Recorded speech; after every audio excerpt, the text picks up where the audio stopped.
안녕하십니까? 유네스코 몬디아컬트 2025 국제 웨비나에 오신 여러분 환영합니다. 오늘 세션 진행을 맡은 한국문화예술교육진흥원 국제예술교육연구소의 양혜진입니다. 오늘 국제 웨비나에는 한국과 방콕을 비롯해 미국, 캐나다, 일본, 인도네시아, 싱가폴, 뉴질랜드 등 전 세계 각지에서 실시간으로 많은 분들이 참여해주고 계신데요. 모쪼록 귀한 시간 내어 자리해주신 모든 분들께 감사의 말씀을 드립니다. 유네스코 몬디아컬트는 전 세계 문화장관 및 관계자들이 한 자리에 모이는 세계 최대 규모의 문화정책 회의입니다. 사전 행사로 마련된 오늘 웨비나를 통해 문화예술 교육의 효과와 영향력을 주제로 심도 있는 논의를 가져보고자 합니다. 본 회의는 한국문화예술교육진흥원과 유네스코 방콕사무소가 공동 주관합니다. 시작하기에 앞서 간략히 한국의 문화예술 교육 20여 년의 여정이 국제사회 주요 어젠다와 어떻게 함께 해왔는지를 굵직한 행보를 통해 말씀드리겠습니다.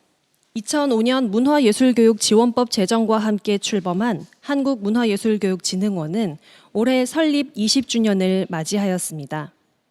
설립 초기부터 연구, 연수, 국제교류와 같이 예술교육 생태계를 조성하는 기반을 다지는 업무들이 중요시되어 왔습니다. 2010년 제2차 유네스코 세계예술교육대회를 서울에서 개최하였고 결과물로 채택된 서울 어젠다의 이행을 위해 다방면에서 노력을 기울여 왔습니다. 이후 서울 어젠다 채택 후속으로 선포된 세계 문화예술교육 주간 역시 2012년부터 매년 5월 넷째 주에 한 해도 빠짐없이 문화예술교육 인식 제고를 위해 전국적으로 축제처럼 기념되고 있습니다. 2017년에는 유네스코 유니트윈의 네트워크 합류하여 다양한 연구 전문가들과의 교류를 이어갔고 2020년 제5회 예술교육 실천가 대회인 아이텍을 아시아 최초로 개최하게 됩니다. 당시 코로나 위기 속에서도 깊은 고민과 준비 과정을 거쳐 44개국 1,800여 명의 예술교육 실천가들이 참여하는 온라인 교류의 장을 만들어낸 것은 큰 성과였습니다. 이후 2021년 유니트윈 국제학술대회 주관, 2022년은 유네스코 문화예술교육 프레임워크의 논의의 출발점이 된 국제전문가회의, 2023년 지역전문가회의와 다자회담을 적극 지원하고 참여하였고 프레임워크 초안을 K-리포트로 제출하기도 했습니다. 그리고 작년이죠. 2024년 제3차 세계대회에 뷰로 그룹으로 참석하여 부의장과 라포터 역할을 수행하고 국제교류 협력을 강조하는 부대 행사를 개최하였습니다. 가장 최신 국제 어젠다인 프레임워크 이행 가이던스에 대한 이야기가 오늘 이 자리에서 곧 이어지겠습니다만 한국은 그간 국제포럼, 기획리포트, 신진 연구자를 발굴하는 프로젝트 등 프레임워크에서 다루는 주요 내용을 다양한 사업을 통해 실행에 옮기고 있었습니다. 오늘 이행 가이던스를 토대로 국가, 지역, 분야를 넘어서는 공동과제, 공동행동으로 이어지는 계기가 되기를 기대합니다. 그럼 지금부터 본격적으로 유네스코 몬디아컬트 2025 국제 웨비나를 시작하겠습니다. 먼저 한국문화예술교육진흥원 박은실 전 원장님의 환영사가 있겠습니다. 안녕하십니까? 한국문화예술교육진흥원 원장 박은실입니다. 오늘 이 자리는 유네스코가 주관하는 몬디아컬트 2025 사전 컨퍼런스로 유네스코 방콕사무소와 함께 공동으로 마련하였습니다. 올해는 특히 대한민국 문화예술교육 정책 20주년이자 한국문화예술교육진흥원 설립 20주년을 맞이하는 뜻깊은 해입니다. 이 자리에서 세계 각국의 전문가들과 함께 문화예술교육의 미래를 논의하게 되어 매우 기쁘게 생각합니다. 이번 사전 컨퍼런스는 2024년 아부다비에서 열린 제3차 세계문화예술교육대회에서 채택된 유네스코 문화예술교육 프레임워크로부터 이어진 행보의 일환입니다. 한국은 프레임워크의 제정과 수립 과정에서 핵심적인 기여를 하였으며 2023년에는 K문화예술교육 보고서를 유네스코에 제출하여 전 세계 문화예술교육의 방향성 제시에 적극적으로 동참하였습니다. 우리는 급격히 변화하는 사회 속에서 문화예술교육이 나아가야 할 길을 모색해 왔습니다. 특히 AI 활용과 영향력을 포함해 새로운 환경에서 문화예술교육이 어떻게 대응해야 하는지 동료 기관들과 함께 지속적으로 고민해 왔습니다. 또한 5대6을 포괄하는 전 세계의 동료 기관들과 협력하여 문화예술교육의 위상을 제고하고 전문 인력 양성과 성과평가라는 지속가능한 발전의 핵심 과제도 논의해 왔습니다. 이러한 노력들이 쌓여 문화예술교육이 국제사회 의제의 중심 역할을 할 수 있는 근간을 이룰 것이라고 생각합니다. 오늘 이 사전 컨퍼런스가 전 세계 전문가들의 경험과 지혜가 교차하는 의미 있는 자리가 되기를 기대합니다. 그리고 오늘의 논의가 바르셀로나에서 열릴 몬디아컬트 본회의까지 이어져 세계 문화예술 교육의 새로운 협력 지평을 여는 중요한 출발점이 되기를 바랍니다. 감사합니다. 다음은 유네스코 방콕사무소 김수현 소장님의 환영사가 있겠습니다. Good morning, and thank you very much for that introduction. President Park, distinguished colleagues and friends, it's indeed a pleasure to welcome all of you to this preparatory dialogue for 몬디아컬트 2025. Just a few months ago in May, many of us met in Seoul to advance the case for arts and culture education.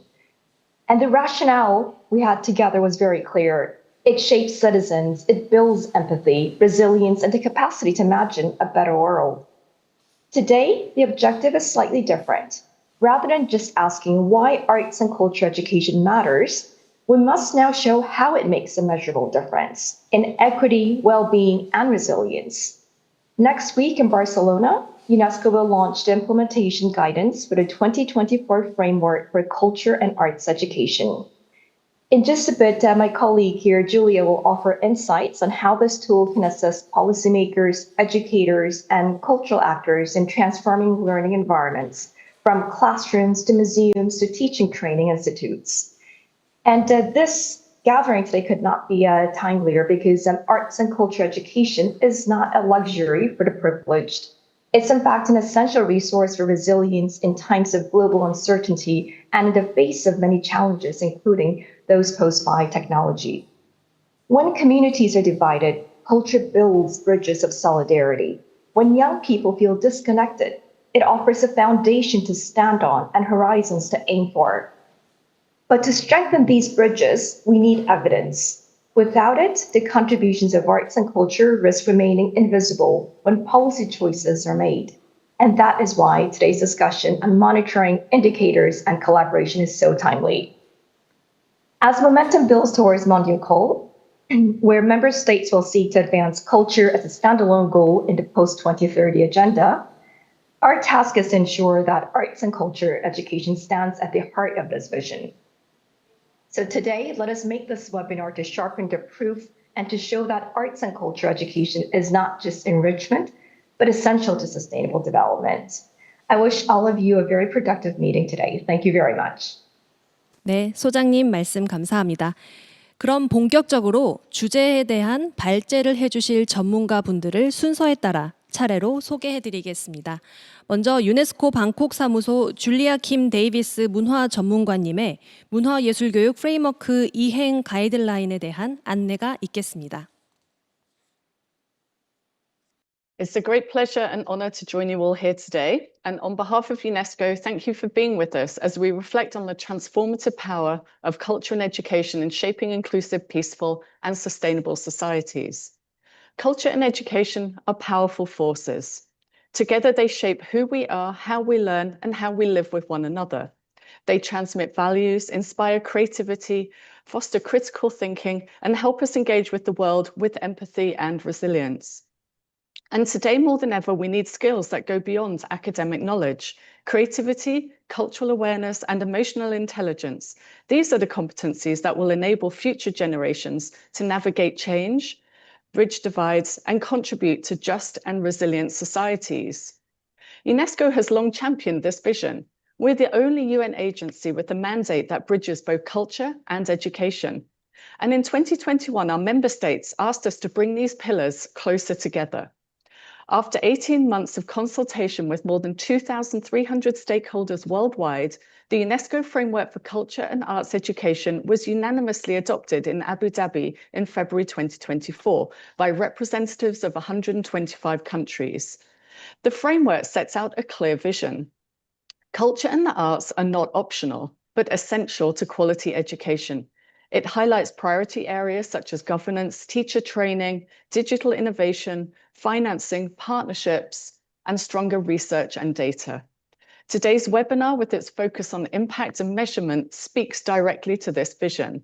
If we want culture and arts education to be taken seriously, we must demonstrate its effectiveness, not only through statistics, but also by showing how it nurtures creativity, empathy, civic engagement, and social cohesion. This requires monitoring systems that are inclusive, participatory, and adapted to local contexts. To help countries turn the framework into action, UNESCO has developed the implementation guidance, which we're proud to present today ahead of its official launch at MONDIACULT 2025 in Barcelona on the 1st of October. This guidance is a practical tool for governments, educators, cultural institutions, and civil societies. It explains the framework's principles and goals in clear, actionable terms. It offers concrete policy and practice recommendations. It shares case studies and examples from around the world, and it proposes pathways for monitoring and evaluation. Importantly, this is not a one-size-fits-all model. The guidance serves as a compass to be adapted by each country to its own cultural and educational context. Its strength lies in a shared foundation, but its impact will depend on how it is interpreted and applied. We encourage all stakeholders to actively engage with the guidance, testing and refining approaches, documenting lessons learned, and sharing practices that reflect real experience. The theme of today's webinar, Impact and Effectiveness of Arts and Culture Education and International Collaborative Action, is central to this effort. The section on monitoring and the guidance underscores the need for evidence-based systems that capture both tangible and intangible benefits, creativity, empathy, resilience, and civic engagement. At the same time, data must remain participatory, contextual, and respectful of cultural diversity. This is how we move from principles to measurable progress and from isolated initiatives to shared global benchmarks. Furthermore, the guidance proposes that member states produce and share national progress reports on the implementation of the framework every 4 years, contribute to the global report on cultural policies, and make use of reporting opportunities under UNESCO instruments, including the 2003 Convention for the Safeguarding of the Intangible Cultural Heritage, the 2005 Convention on the Protection and Promotion of Diversity of Cultural Expressions, and the 2023 Recommendation on Education for Peace, Human Rights, and Sustainable Development, among others. Practitioners are encouraged to contribute to monitoring efforts and participating in peer learning activities such as workshops, school exchanges, or online forums. In this regard, I'm pleased to announce that responding to member states' requests, UNESCO will establish a global repository of global practice on culture and education, ensuring that diverse experiences and approaches from across contexts are made visible internationally. We count on the contribution of all of you to enrich this platform. UNESCO looks forward to working with you in this endeavour, advancing policies, strengthening professional development, improving evaluation, and expanding opportunities for international cooperation.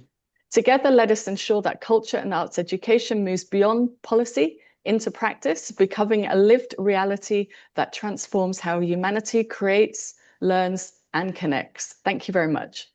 네, 프레임워크 채택 이후 많은 이들의 기다림 속에 드디어 이번 몬디아컬트를 계기로 이행 가이던스가 공개된다고 하니 매우 뜻깊습니다. 특히 모니터링과 후속 조치에 대한 내용이 오늘 논의 주제와 깊게 맞닿아 있기에 더욱 의미가 크다고 생각합니다. 줄리아 킴 데이비스 문화전문관님 감사합니다. 이어서 유네스코 방콕사무소 파리알 칸 교육전문관님의 2023 유네스코 교육 권고와 2024 문화예술교육 프레임워크 연계 방안에 대한 발표를 청해 듣겠습니다. For this opportunity to have a preparatory dialogue today. It's my pleasure to share with you the recommendation on education for peace, human rights, and sustainable development, which was unanimously endorsed in November 2023 at UNESCO's General Conference in Paris, and also show the linkages between the recommendation and the framework for culture and arts education. And then I'll conclude by sharing how the recommendation can be put in practice by sharing some concrete examples. The recommendation on education for peace, human rights, and sustainable development is an overarching document that recognizes the importance of culture and arts for the promotion of peace, international understanding, and cooperation. The recommendation is a revision of the 1974 recommendation, and this is an aspirational document which really, it's a transformative blueprint for rethinking education and transforming education policies, practices, and approaches, informed by new understandings and new evidence. The recommendation on education for peace, human rights, and sustainable development is really a tool for peace and sustainable development. Its core principles are grounded in similar concepts which are also highly promoted in the framework for culture and arts education. It promotes inclusive, quality education for all, embracing diversity, leaving no one behind. It promotes dialogue between cultures and generations. It focuses on human rights, peace building, and sustainable practices, and supports global citizenship education and participatory governance mechanisms and education for sustainable development. It's closely aligned with the Sustainable Development Goals, of course, SDG 4, which is the goal on quality education, but also SDG 11.4 on cultural heritage and SDG 16 on peace and justice. Let me go to paragraph 26 of the recommendation. The recommendation highlights in this paragraph the need to promote an education that includes and builds on interculturality and diversity, mainly through integrating culture and arts into education systems. Culture and arts education contributes to ensuring that education is tailored and contextualized to the diverse realities of all our learners, and they're equipped with the 21st century skills such as creativity, resilience, empathy, and critical thinking. So, as such, if you look at the framework for arts, for culture and arts education, the underlying principles are aligned with the guiding principles of the 2023 recommendation. The framework for culture and arts education, promotes innovative pedagogical approaches that broaden the learning environments and experiences, such as considering museums and cultural heritage sites as places of learning, and engaging artists, professionals, and practitioners in the learning processes. This is really an integral piece of work that aligns with the principles and aims of the recommendation, and such broadened experiences enable a stronger link between learners of different backgrounds within their communities and immediate surroundings, fostering inclusion and promoting creativity and innovation. So, how are we putting this recommendation into practice in the Asia-Pacific region? We had a policy dialogue in June 2024 in Bangkok, and some priority areas and a roadmap was formulated for action in the Asia-Pacific.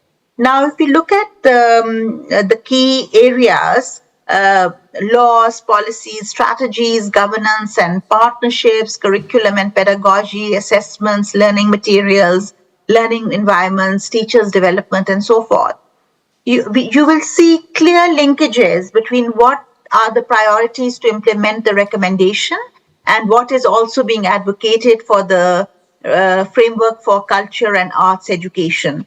So participatory laws are policies and strategies. This is all about inclusion and for, educating on diverse cultures, languages, and workforce, and having education that is inclusive and adaptable to different learning communities. So they are very strong linkages between the framework for culture and arts and the recommendation and how it's being put in practice.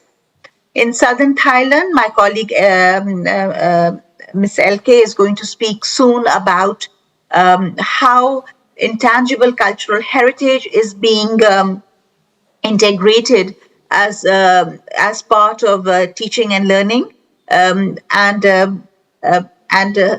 enabling mutual understanding and respect for diversity to enable community identity and social cohesion through exposure to crafts, oral traditions, traditional knowledge. So there are several programs that UNESCO is currently undertaking. And educators can do a range of things. You can start from where you are, infuse culture and arts themes across subjects, use local culture and heritage as entry points, create inclusive classroom spaces, and use dialogue, storytelling, and collaborative projects. The idea is to enable schools to develop action plans that are tailored to your specific context, so that you can have classrooms that enable learners to become proactive citizens and build linkages between their tangible and intangible cultural heritage as part of the learning process. So just to wrap up, I would like to share that an implementation guide for the recommendation is currently in its final stages of formulation. It's going to be released in the coming months by UNESCO headquarters, and in tandem to the guide on the recommendation, UNESCO is also developing targeted guidance materials for teachers, learners, and civil society organizations. The change begins with educators, and this recommendation is really a call to action. By embedding culture and arts in education, we are not just transmitting knowledge, we are building empathy, creativity, and peace, as our director, Ms. Soo Kim, just mentioned. And the work starts with us and with the communities we work with. Thank you so much. 네, 방금 소개된 교육 권고는 1973년 국제 이해 교육 권고가 50년 만에 처음으로 개정된 문서라는 점과 그 안에 문화예술 교육을 다루고 있다는 점에서 큰 의미를 짚어볼 수가 있겠습니다. 창의학습, 세계시민 역량, 사회정서적 학습, 문화다양성 이해 증진에 문화예술 교육의 역할을 명확히 하고 있고, 또 교육자 범주에 예술가와 문화 전문가가 포함되어 있다는 점이 매우 고무적이라고 생각됩니다. 이번 문화예술교육 프레임워크 개정 과정에서 유네스코 문화부문과 교육부문이 수년에 걸쳐 긴밀히 협력해온 과정을 확인해 볼 수가 있었는데요. 이는 바로 지금이 문화예술교육의 위상과 가치가 점점 더 확고히 자리 잡아가고 있는 중요한 시기임을 말해주는 듯합니다. 파리알칸 교육전문관님 감사합니다. 이제 한국의 이야기를 들어볼 차례인데요. 한국문화예술교육진흥원 국제예술교육연구소 김세린 팀장님의 문화예술교육의 효과와 영향, 한국 사례를 중심으로를 청해 듣겠습니다. Good morning, good afternoon, and good evening to colleagues all over the world. It is my honor to share with you about the accumulated research of the Korea Arts and Culture Education Service, CASES. When I speak of art and culture education, I mean not only school programs, but also learning that takes place in communities, culture institutions, and across the lifespan. This broad view allows us to see art and culture education not only as curriculum, but as a lifelong, life-wide practice that nurtures creativity, participation, and resilience. Let me provide a brief overview of the research trajectory over the past 15 years. The first step was a logic model to track processes, outcomes, and impacts, the beginning of the systematic evaluation. In the following years, cases built indices to measure cultural competencies and creativity. Pioneering work, though sometimes too rigid to reflect artistic nuance. Indicators were refined into 4 dimensions: cognitive, emotional, social, and cultural. Through Delphi surveys and empirical testing, detailed indicators were developed, but growing complexity challenged field use. 2018 life cycle analysis showed how art and culture education contributes across childhood, adulthood, and old age, proving benefits beyond individuals to community value. Korea benchmarked progress internationally. In 2020, Sustainable Art and Culture Education Index, SEI, SEI's findings include access and quality were improving, but gaps remained in rural areas and social value dissemination was limited. A comprehensive indicator system was built in 23 and 24.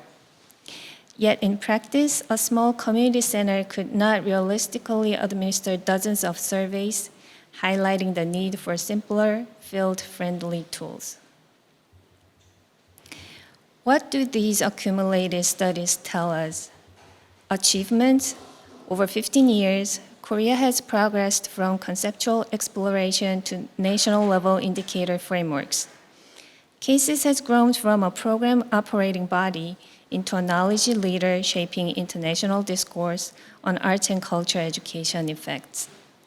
Korea now has the capacity to not only assess its own programs, but also contribute tools and frameworks to the global community. Limitations include the sheer number of indicators, sometimes made practical application difficult in schools, community centers, and cultural institutions. Quantitative approaches, while necessary, often fell short of capturing the qualitative essence of artistic and cultural experiences. Looking ahead, 3 directions are critical. First, integration and simplification, developing lean, field-friendly tools that educators and practitioners can actually use. Second, qualitative narratives, bringing forward the voices and life stories of participants so we understand the impact beyond numbers.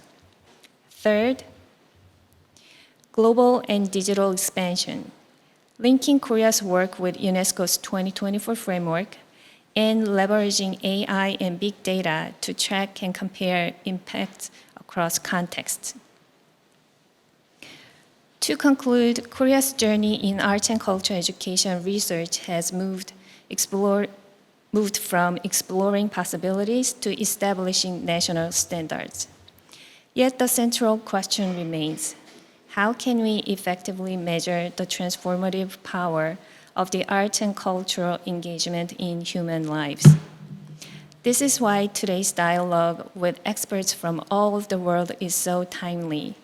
Together, we can chart the next stage, ensuring that the effects and impacts of art and culture education are not only measured, but also deeply understood and valued.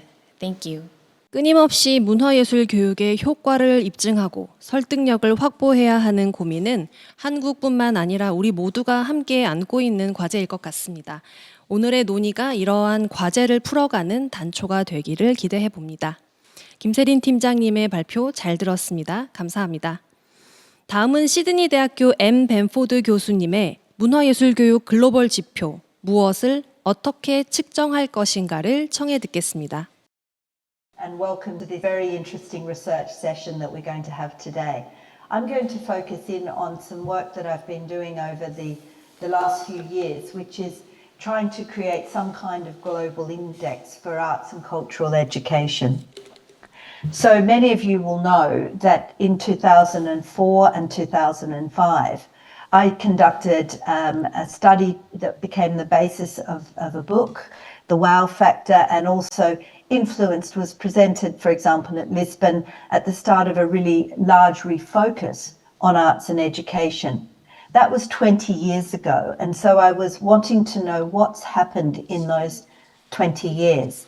Some elements seem to have stayed the same, and other elements perhaps are changing.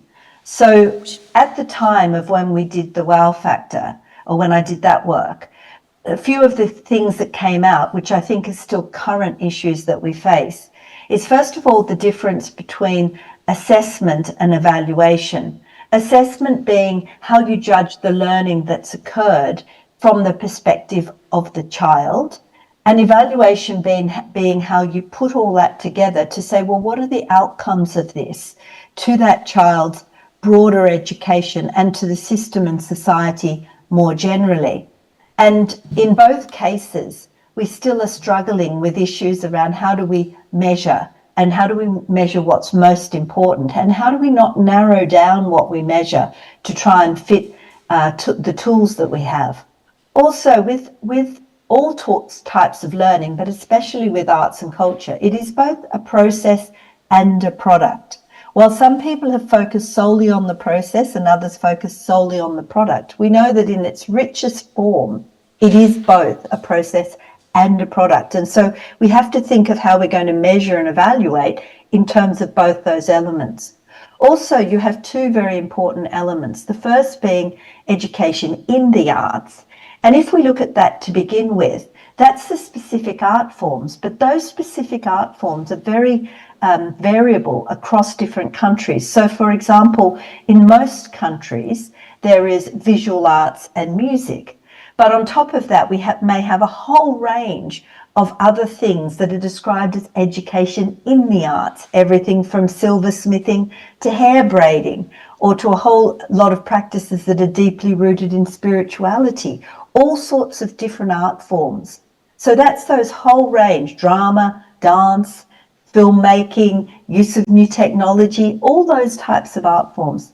Then education through the arts is when you bring the arts into other subject areas. So it's used to enrich an integrated curriculum. And this is where the arts really have a lot of importance to play. Things like creative thinking, how it crosses all different boundaries. So we have to think about education in and through the arts. Then you've got formal and informal practices. Formal being what happens in the compulsory school years within a country. Informal being what happens through the community and a whole range of other services. In many countries, the informal is actually far bigger than the formal in terms of a child receiving arts and cultural education.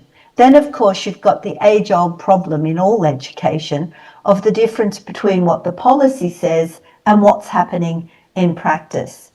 And finally, and importantly, you've got teacher education, because largely a child receives most of their arts education within formal education in the primary school years. But often, in fact, in the vast majority of cases, this is taught by people who have not had specialist training in the arts.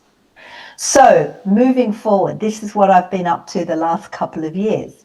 So I wanted to follow up that work. So this time I've been looking at arts and cultural education in 208 countries and autonomous states and regions. So you can see it's gone from 87 the first time to 208. So many, many more places. And I've really tried to dig and find every place or every kind of system that has policies and practices towards arts education.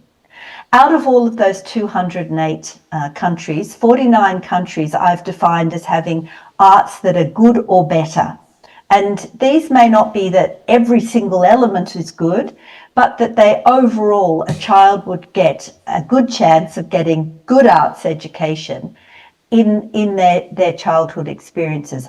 I emphasize good because we know from the work that happened from the wow factor that if quality is not good, and in about a quarter of all cases that is the case, then it actually has a detrimental effect on children's arts and culture. So it's not just neutral.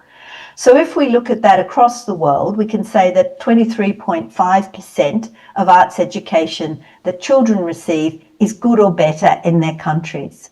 Unfortunately, 17 countries were places where children would be unlikely to receive any arts and culture. And that accounts to roughly 8.1% of all of the countries. It's vital that we support as a global community those 17 countries because it's a tragedy, a real tragedy for our global community if there are children who will not get any arts and culture during their childhood. The rest of the countries, so everyone else, offered a reasonable provision. Now, I defined these provisions. The parameters I put around quality were things like, was there continuous provision? So I looked at, is there provision in early years? Is there provision in primary school? Is there provision in lower secondary school?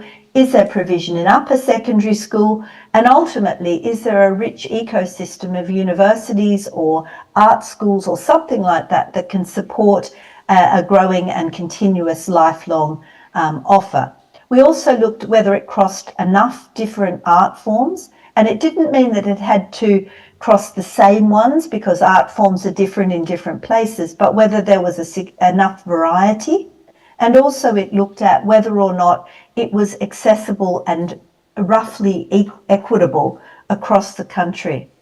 The average time per week that children received arts was about 90 minutes, but this is according to the policy and according to the strategies in countries, not necessarily what happens in practice. And if I can give you a good example, for instance, in one of the states in India, they have that every child in primary school should receive 2 hours a week of arts and cultural education. But in reality, there's only one trained art teacher for 1,400 children. So if you do the simple mathematics on it, a child is likely to receive less than 20 hours in a whole year. So there's a difference between what it says in policy and what it says in practice. As I mentioned before, most art provision happens in the primary school without specialist teachers. And interestingly, specialist teachers are most likely to be present, those that have specialist training in arts and cultures, in the upper secondary school.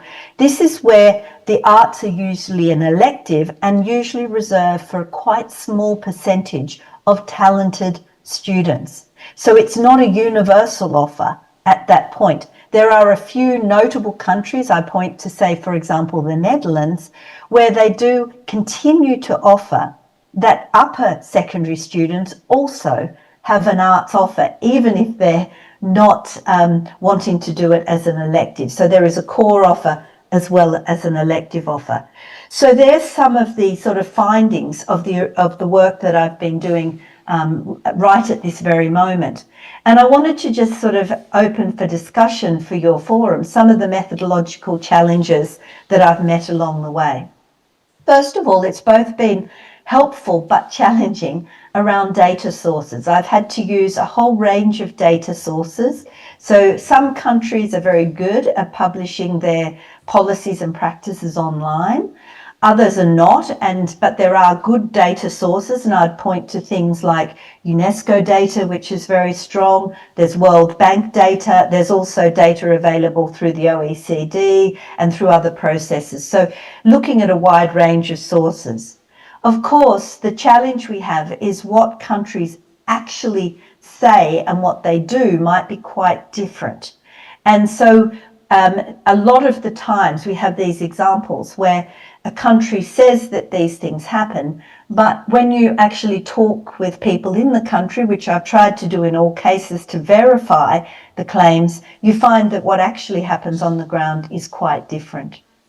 Also, it's easier to count the formal education than what happens in informal contexts. So it's quite difficult to determine, for example, if a child is experiencing a rich provision outside of school where it doesn't have any formal parameters, such as in the family, in the local area, in the community. Those are very hard to document. So there may be children who are experiencing more arts than we know, but it's in that informal area and it's hard to get.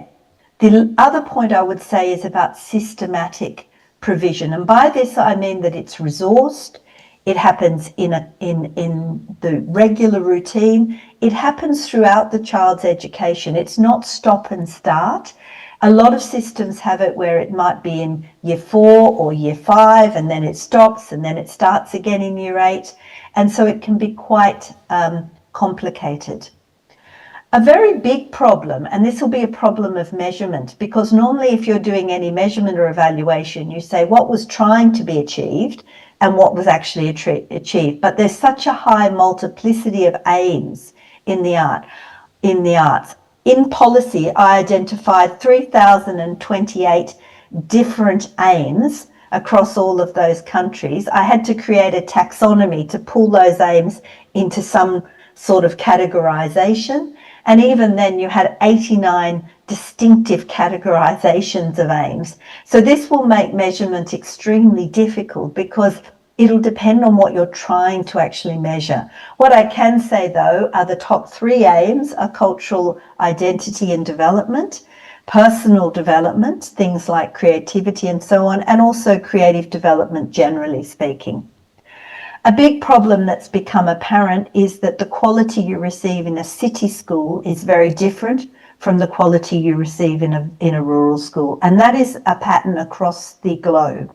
It's a pattern in even those good examples, even the ones that the 49 that I said where they're good practice, there's still a difference between what you get in a city location versus what you get in a country. The other thing that's important is that a country needs to have what I call an arts ecosystem.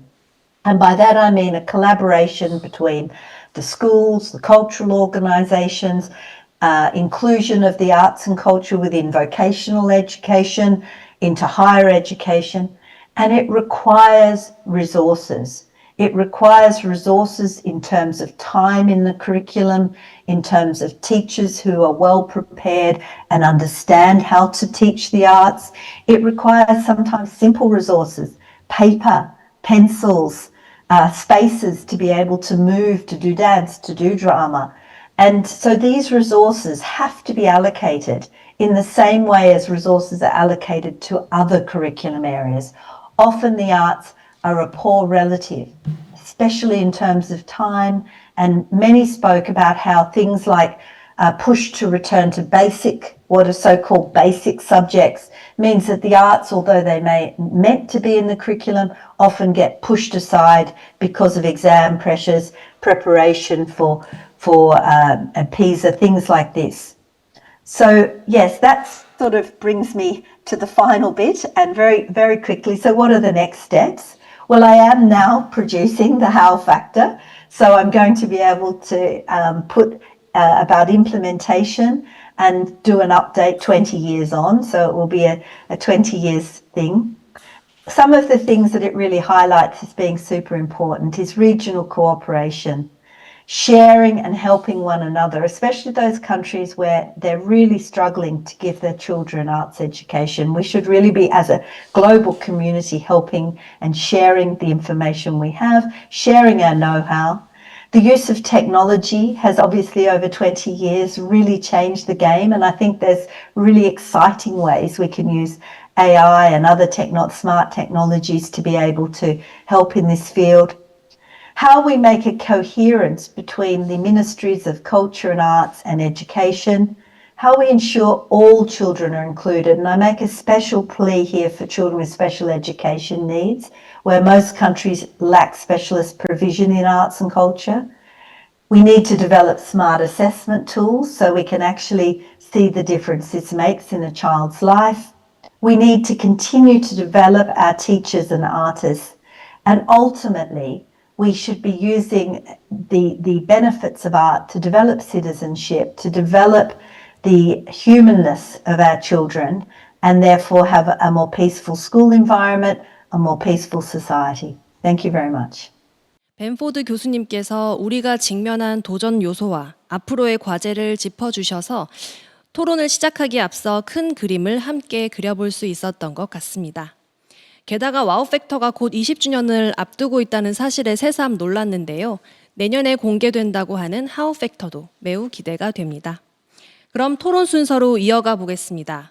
오늘 토론은 문화예술 교육 효과 분석의 시사점과 함의, 그리고 국제적 협력 과제 모색을 키워드로 약 50분간 진행될 예정입니다.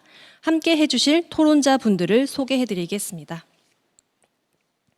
싱가포르 난양대학교 국립교육원 아그네슈카 찰라스 조교수님, 전미 주예술위원회 연합 라이언 스텁스 최고 책임자님, 캐나다 문화인적자원위원회 그레그와르 갸뇽 대표님, 유네스코 방콕사무소 몬타칸 수바나탑 키티파이 살실프 문화 담당관님, 모더레이터는 한국문화예술교육진흥원 김세린 팀장님께서 맡아주시겠습니다. 그럼 지금부터 토론을 시작하겠습니다. Thank you. This session is designed to deepen our conversation on the impact and effectiveness of arts and culture education and how we might strengthen international collaboration for evidence-based policy and practice. We'll begin with a short round of introductions from each of the panelists before moving into open exchange. Mr. Stubbs, may I invite you to begin? Yeah, thanks. Hey, everyone. Glad to be here. Thanks to Korea Arts and Culture Education Service and UNESCO for having me. Again, I'm Ryan Stubbs. I'm the Chief Program and Strategy Officer for the National Assembly of State Arts Agencies, or NASA, as we call it. NASA is the professional association for the 56 state arts agencies in the U.S., so our members are government agencies focused on supporting the arts in all 50 states, plus the District of Columbia, Virgin Islands, Puerto Rico, Guam, American Samoa, and the Northern Marianas Islands. We do our work in three key ways. One is advocating for arts funding at the federal level, also learning services and convening of state arts agencies, as well as research on how those agencies support the arts, including understanding their funding, grant making, all of the services and the key issues that they contribute to in the broader field. So our data and our research informs a lot of the policy decisions and state and federal policy decisions. It helps build the cultural infrastructure in the United States. And as a setup, I'll give the 2-minute version of the public funding infrastructure in the U.S. and how that works. So public funding for the arts in the United States comes from 3 main sources, right? So there's the federal appropriations for the National Endowment for the Arts. That's about $207 million in 2024 equates to about 62 cents per person, and it's about 0.003% of the federal budget.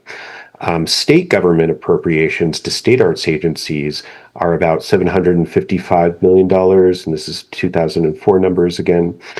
2024 numbers again. That's $2.25 per person, and that's about 0.05% of state budgets. Again, state arts agency budgets really vary in size from very small, around $1 million or less, to very large, over $100 million. Also, funds to local governments make up the biggest share of public funding for the arts in the U.S. At an estimated $861 million, or $2.57 per person. So all of these sources are interrelated. 40% of the National Endowment for the Arts program budget are designated by Congress to go to state and regional arts agencies. And those funds are required to be matched at the state level and the local level as well. And then state governments also invest in their local arts agencies, which builds the cultural infrastructure and ecosystem in the U.S. A large majority of funds to cultural organizations in the U.S. do come from earned revenue or ticket sales and things like that is the largest portion of funding, really. And just as another note, through the data standards that we have in place for state arts agencies, we know that over 26% of all state arts agency grants are made primarily for arts education, going to nonprofit arts organizations, but also to educational and other community organizations. So that's what I have for now. Thanks, and I'll pass it along. Thank you. Dr. Charles? Yes, hi. My name is Agnieszka Chalice, and I'm an assistant professor of art education at the National Institute of Education in Singapore. Prior to joining NIE, I was actually an instructor at the Ontario Institute for the Studies of Education in Toronto, and I likewise taught museum studies within the Masters of Museum Studies program, again at the University of Toronto. And so for the last 10 plus years or so, my ongoing research agenda looks at or really focuses on art museum education in a wide range of different aspects, and also the idea of educational program evaluation, with particular emphasis on describing, assessing, and building evaluation capacity in art museums at both an individual and an organizational level, with the idea that we really want to empower practitioners themselves with the capacity to evaluate and demonstrate impacts of their very own programs. So I'm just going to be touching on some insights from this work, and specifically what I wanted to outline very, very briefly here is a conceptual framework that I developed that describes and measures organizational evaluation capacity in the art museum sector. Given our shared interest in framework development as well as instrument development. So the framework was informed by a scoping review of the existing literature base on evaluation capacity, and evaluation capacity building. And it was likewise validated through a multiple phase national study into organizational level evaluation capacity in the context of the Canadian art museum sector. So before presenting the framework very briefly, I think it's useful to establish what is meant by the construct of evaluation capacity and why a framework of this nature that conceptualizes what this construct looks like within the context of art museums is needed at the present moment. In the context of my own work, I define evaluation capacity as an organization's overall ability to conduct and make meaningful use of wide-ranging research and evaluation investigations. And unfortunately, it is precisely this capacity that remains largely underdeveloped in the arts and culture sector, especially or including art museums. And so it therefore limits such organizations' abilities to generate the kinds of measurable educational outcomes that policy makers really expect in today's high accountability climate. We know as a field that evaluation capacity building and the processes that are embedded within it can help address this limitation by not only developing individual skills, but also broader conditions that support evaluation practices. And a critical first step in any kind of evaluation capacity building effort is diagnosing an organization's or an institution's existing level of evaluation capacity in order to make sure that change efforts really align with its training needs. And what this requires is a clear conceptual understanding of how evaluation capacity manifests itself within the sector and area of interest. So there are numerous evaluation capacity frameworks that have been developed in the field to this date. However, they have been created for use in fields such as government, education writ large, the health sector, and social services. So until now, the arts and culture sector has lacked a comparable framework. which is the reason for necessitating the development of one that is of particular use to not only describing but measuring evaluation capacity in museums and other cultural institutions. So now I'm going to turn to just giving you a very quick overview of the framework, which outlines the key dimensions of evaluation capacity as they have been identified in the distinct context of art museums in Canada. I won't go into these dimensions in depth, but just to say that the framework comprises of 6 interdependent, very highly interdependent dimensions of capacity that are grouped into 2 main categories. The first category, influencing factors, essentially consists of 3 dimensions that describe both organizational level and external factors that in my research were found to impact an art museum's overall capacity for evaluation.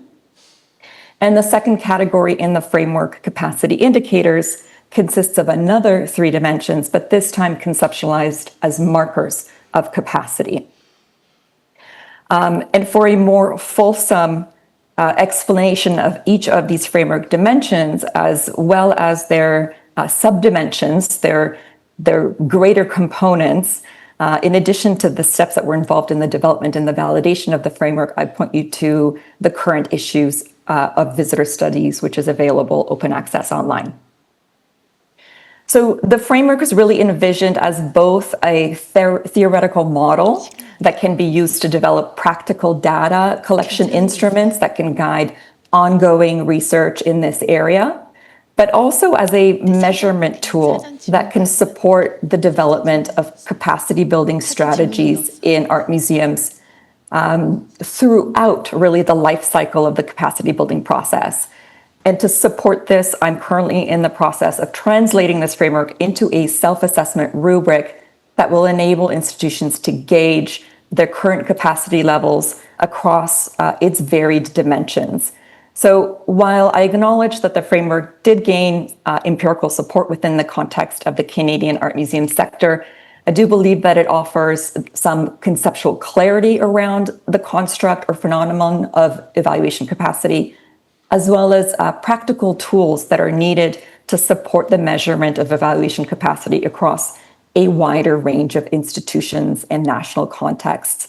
And thus it promises to be potentially of value to the larger arts and culture community. Thank you. Thank you. Dr. Gagnon. Good morning, good afternoon, or good night, depending on where you're zooming in from.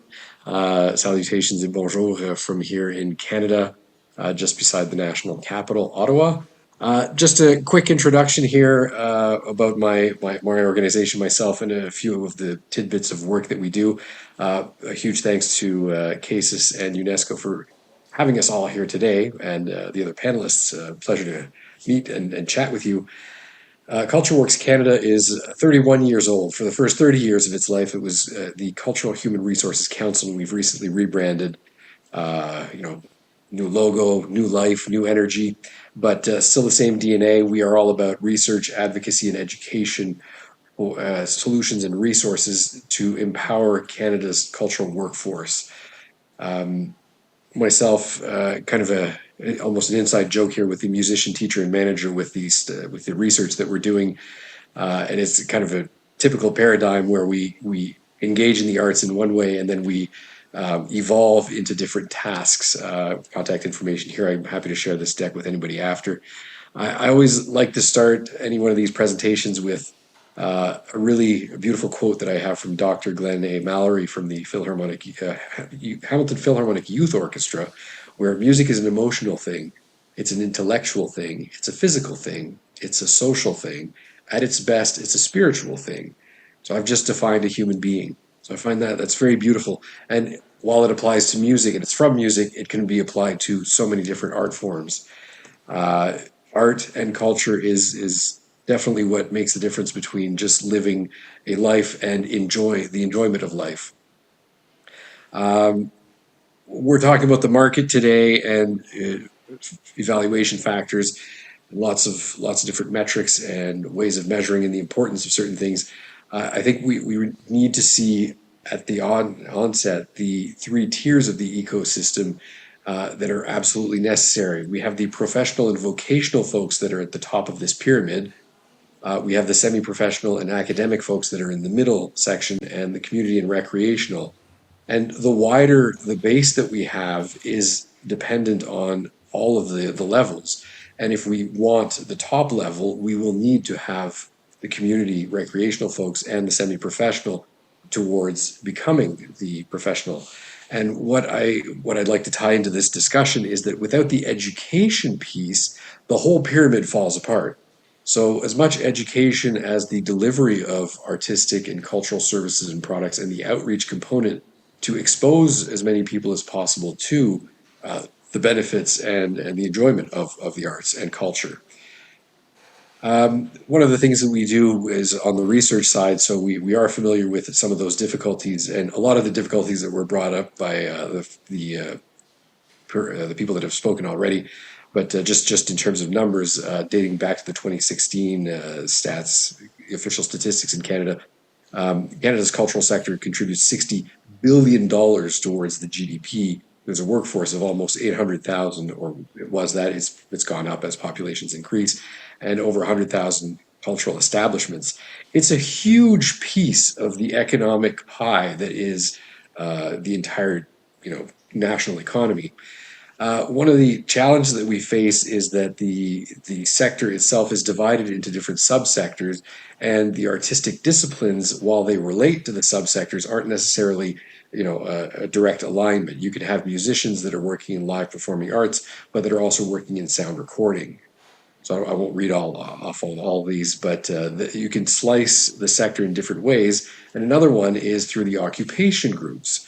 And these are part of the challenges that we have whenever we want to do market research, because people are often showing up in different places. And our current, most recent research demonstrates just how integrated or intersecting that is.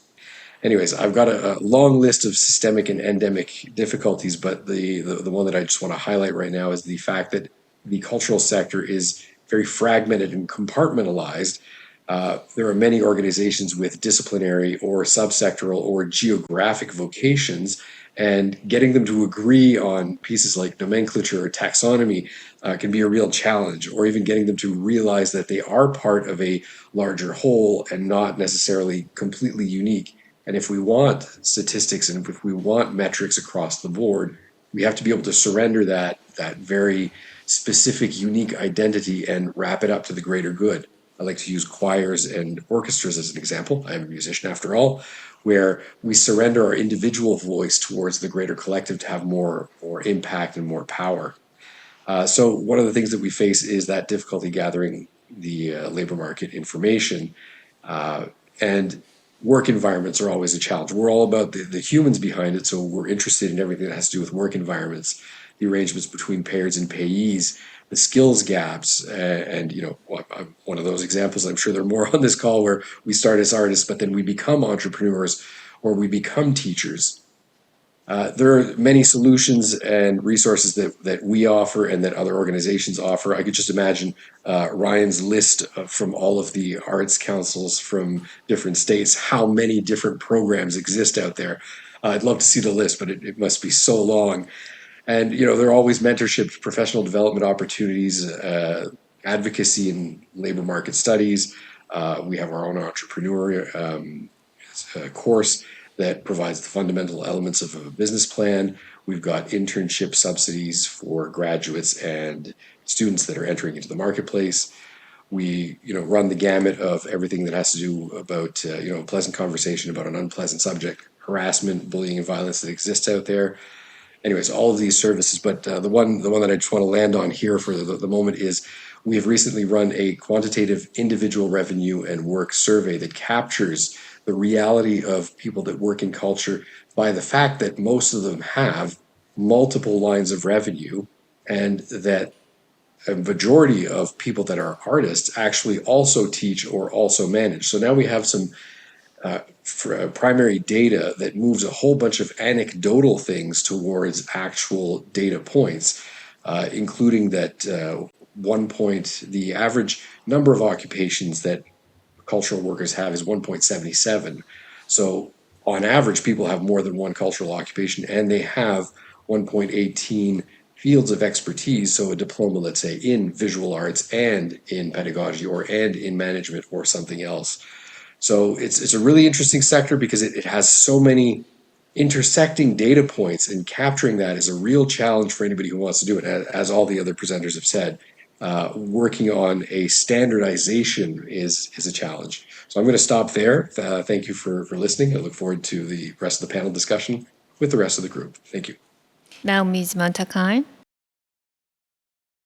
Hi, I'm Montakan from UNESCO. So just basically tagging along in this panel discussion because I am no educator. I'm actually just a project manager who happens to be very fortunate to have worked on several of the projects that link between culture and education. But just before we go on anything, as we know that the UNESCO stand for three different branches of works in one organization as well, like education, science, and culture.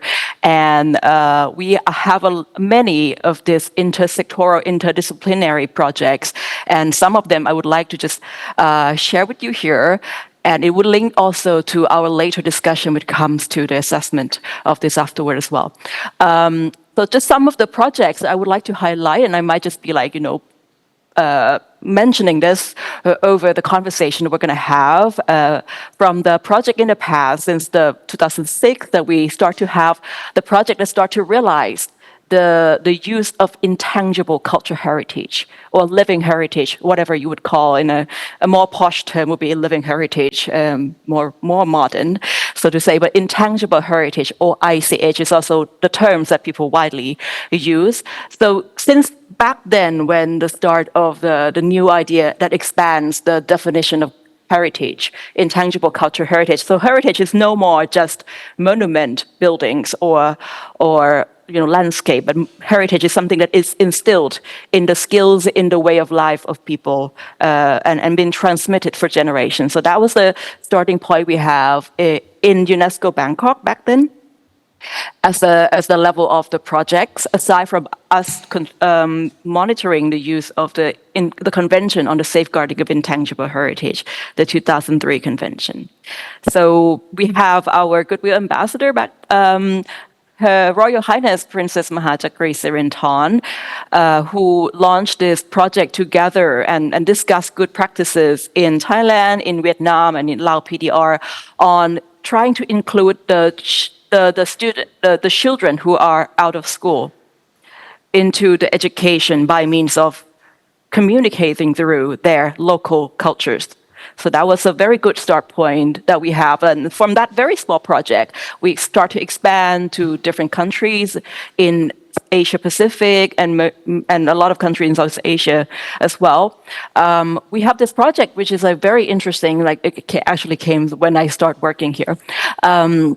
Called Learning with Intangible Heritage for a Sustainable Future. So we work in 4 countries, Pakistan, Palau, Vietnam, and Uzbekistan, and we start to collect bit by bit, like some good practices in the local schools on how teachers are adapting. Teachers, not only art and culture teachers, but teachers in other subjects. I'll show you some example. Teachers in mathematics, maths teachers, physics teachers, how they start to, how they pivot the use of local cultures, local resources they have in their areas as a way to help teaching the concept, the understanding, the understanding of principles to children. For example, in Pakistan, they use like geometry, they teach geometry with embroidery, or in Vietnam, they use gong to teach oscillation system. So some of these very good examples, this is like among a few, among like many that we have collected and we put in from this project. So from like doing that kind of clearinghouse research and surveying on all things, we start to develop this idea that, hey, you don't only teach about heritage or art or culture, you can teach with or teach by using it as a tool to teach other subjects as well. So this kind of like expand something from what I've been listening to the previous speakers as well. So what my reflection would be like the reality on the ground that, as Dr. Bramford has put it as well, it is actually very different from what is actually said in the policy, but it's not always different in a bad way. It could be different in an even better way than how policy would be able to envision. So in the third projects that we've been working on, like now we kind of expand, right? Because we start to get a lot of very good supports, mostly from the Republic of Korea in different organizations there as well. And we expanded to altogether 13 Asian Pacific countries and still counting. We developed the goal of this project is actually going into the actual pain point of people in Asia. But in general, we have a lot of issue of human capital flight, as you know. So the big question would be how we use the living heritage, arts and culture, including as the teaching approach and resources that in the education, formal or informal or non-formal, to build a human asset that will know how to earn, to make a living in their own hometown and will stay and benefit their own hometowns. So that's like a big question that come as a point when we do like assessment of how we're successful about this or not at the end as well. We go back to this very big question. So about this particular project, not project anymore, they call it program because it's been lasting so long. And in the QR code, you'll be able to access like so many resources. I try to compile it together in a link tree. The key resources we have are like a kind of resource kit and teacher guide that includes 101 lesson plans and activity sheets and all that teachers can readily adapt for use in various subjects, including art. And we also have this online course, like a self-paced online course for teachers for their professional development, hosted by the APSEU. The platform is called GCED Campus, and this is actually free for access. Right now, I think it's in Korean and English languages right now. And for the spirit of this particular project that we're running in 13 countries to date is the capacity building programs, i.e. training for teachers, like field training, field workshops that teachers are doing together with us. So this is one of the examples, the most recent one. So we've been doing this for the past 13 times. In different countries. This one, the latest one, is Southern Thailand. So in Thailand, since we're very close to it, we did twice. Like first time we did the one in binational between Thailand and Lao PDR. So we bring Isan Thai, like Northeastern Thai teachers who have a very similar spoken language with the Lao teachers, and then we bring them together and they kind of discuss the issue of shared heritage, shared living heritage, what we have crossed the boundary. And in the Southern Thai later on that we did, as I show you in the slide, we go into the topics of shared heritage between Southern Thailand and Malaysia and Peranakan, like, you know, all the different shared values and cultures that we have. Teachers get to see some of the good examples in Malaysian schools, get to go to local communities, and it actually helped curing one of a issue that sometimes you don't get professional to teach art. As you said, as a lot of the speakers and the panelists here have already addressed. So we kind of help connecting with with local teachers as well. That scholars in different local communities get to come to schools and teach like traditional performing arts, traditional craft, and work alongside teachers and students to create lesson plans, to create like activities at the schools that help kids being more immersed into the local wisdoms they have around them. And later on, after they finish the schools, when they have to start working, they'll be able to have this kind of innate skills that they have alongside, and it actually help widening the opportunities and the possibilities that they might think of as their future career. So these are what we've been doing, and I'll just stop here. Thank you, Antakan. So we have outstanding group of panelists, as you can see, joining us from different regions and perspectives. And I'd like to focus on two questions that we have for the discussion session. And actually, those questions are aligned with the questions that we received from the audience as well. The first one is that we'd like to talk about the key challenges and opportunities in developing meaningful measures of impact in arts and culture education.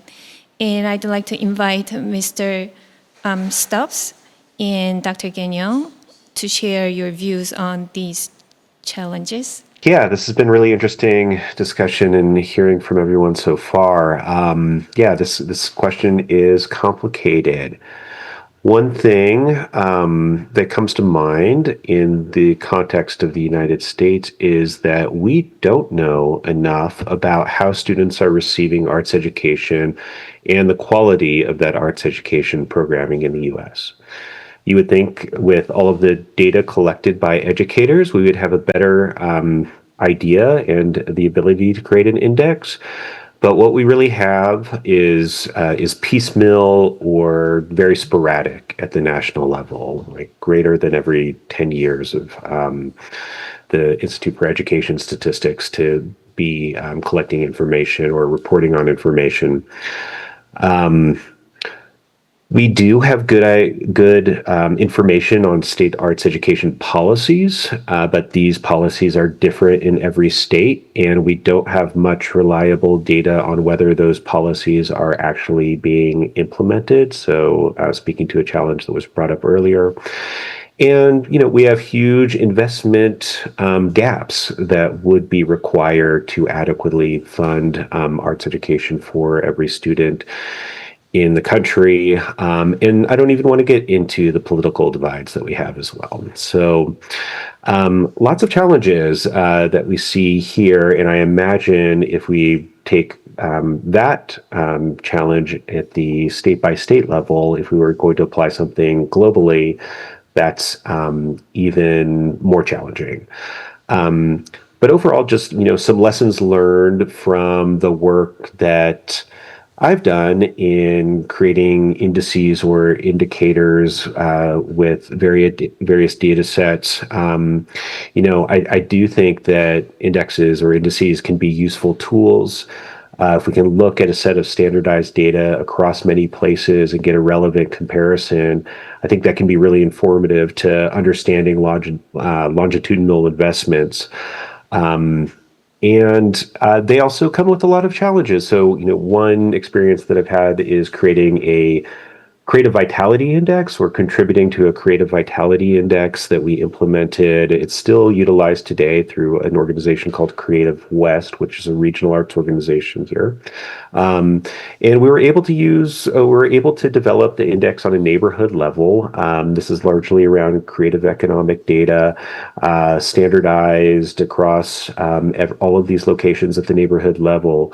And one challenge that we ran into is that I think people were more interested in their own data and statistics at the local level than seeing an index that contextualized them in the national level. And so I think that was just a kind of a communication challenge to get buy-in for an index. One other thing that I'll mention is that over the long term, our organization, NASA, has stewarded what has been called the National Standard for Arts Information Exchange, which was a taxonomy of data fields for the use to collect information about comparable information about constituents, projects, activities, and resources in the arts across the United States.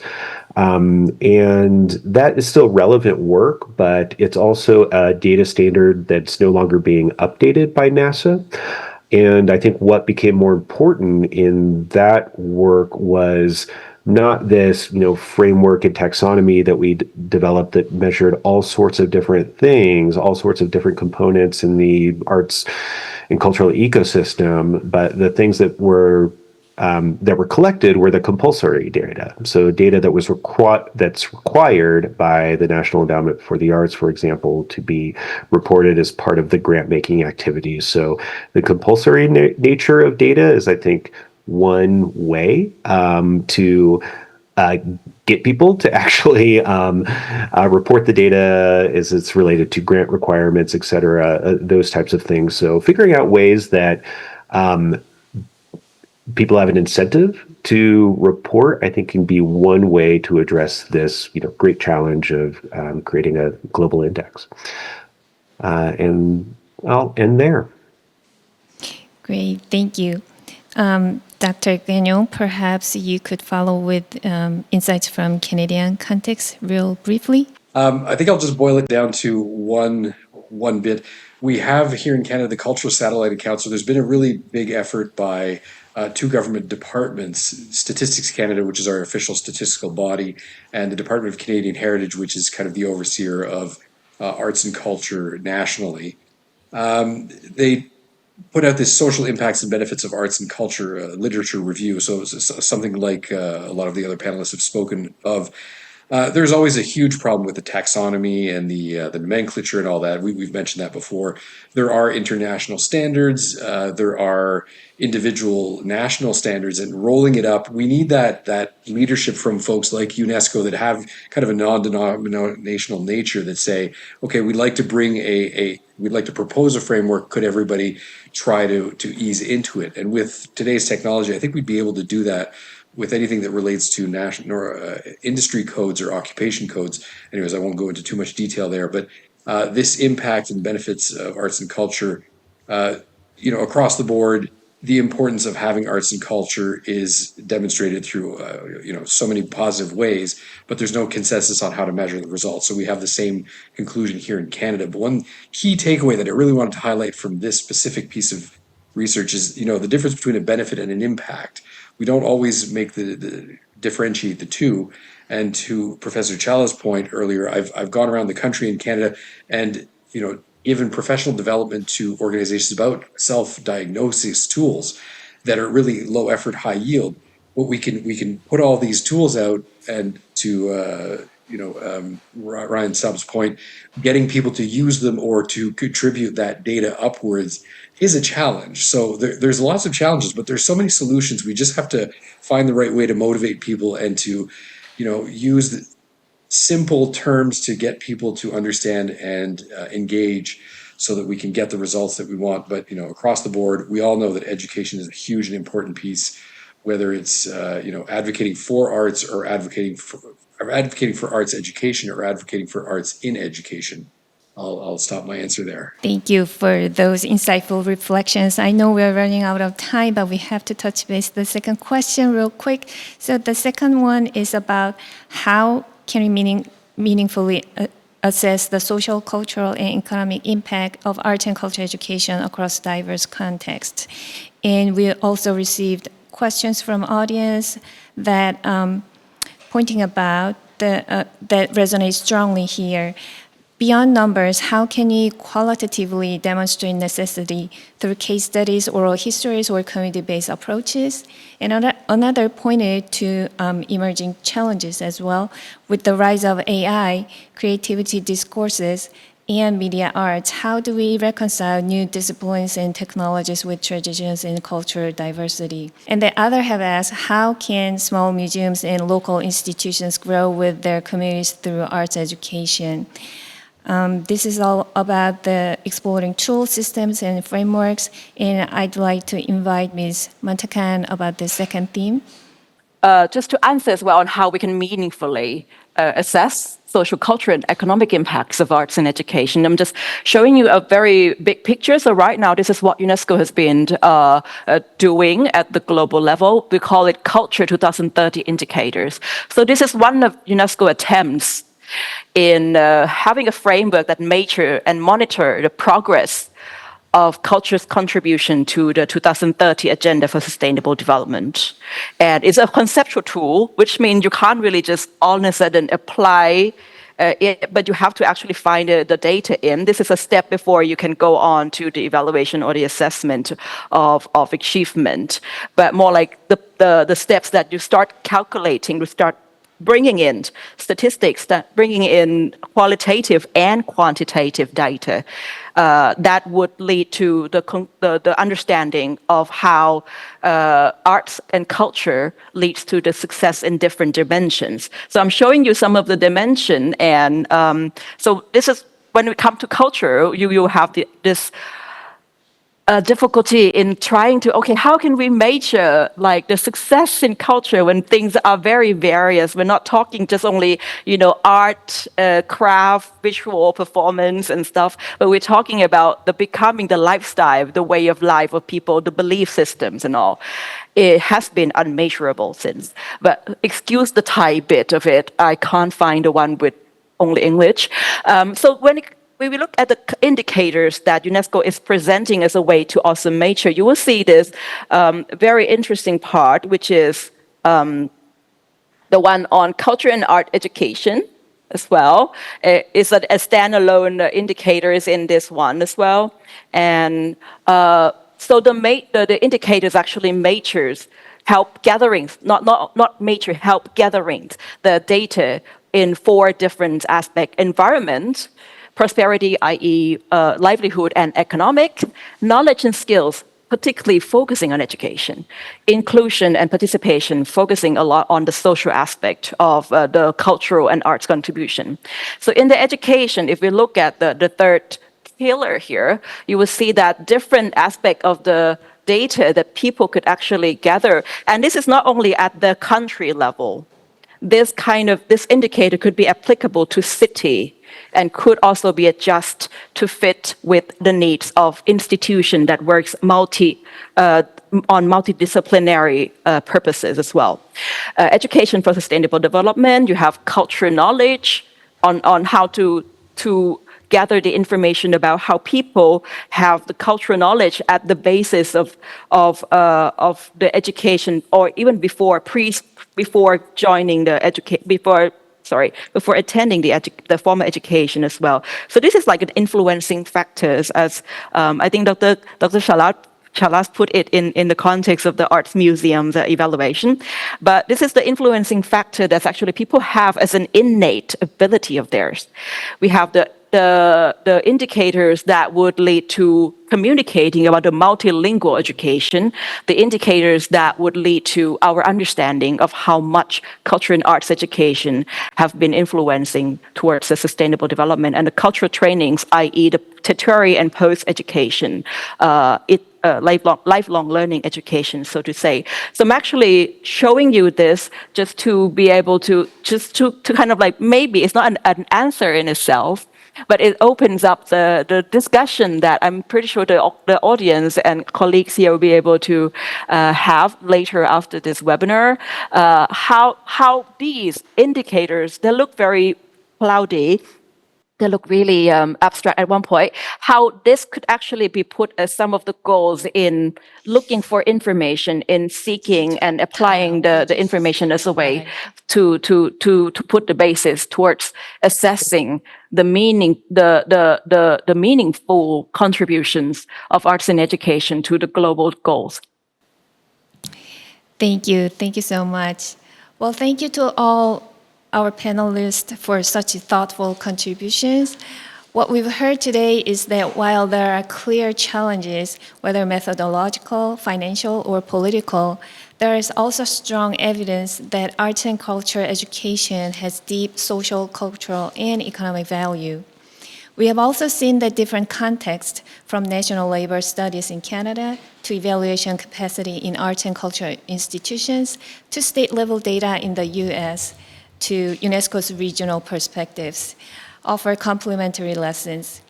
Together, they suggest that any global index must strike a balance, rigorous enough to enable comparison, but flexible enough to respect local realities. This dialogue is just the beginning. It points to the importance of continued cooperation, shared tools, and above all, ensuring that measurement serves not only policymakers, but also communities and participants themselves. On behalf of CASES and UNESCO Bangkok, thank you again to our speakers, panelists, and participants around the world. With that, we'll conclude today's panel discussion. 이것으로 유네스코 몬디아컬트 2025 국제 웨비나 준비한 순서가 모두 종료되었습니다. 오늘 긴 시간 자리에 함께 해주신 국내외 연사 및 토론자 여러분, 그리고 전 세계 곳곳에서 시간 내어 참여해주신 모든 분들께 깊이 감사드립니다. 이상으로 유네스코 몬디아컬트 2025 국제 웨비나를 마치겠습니다. 감사합니다.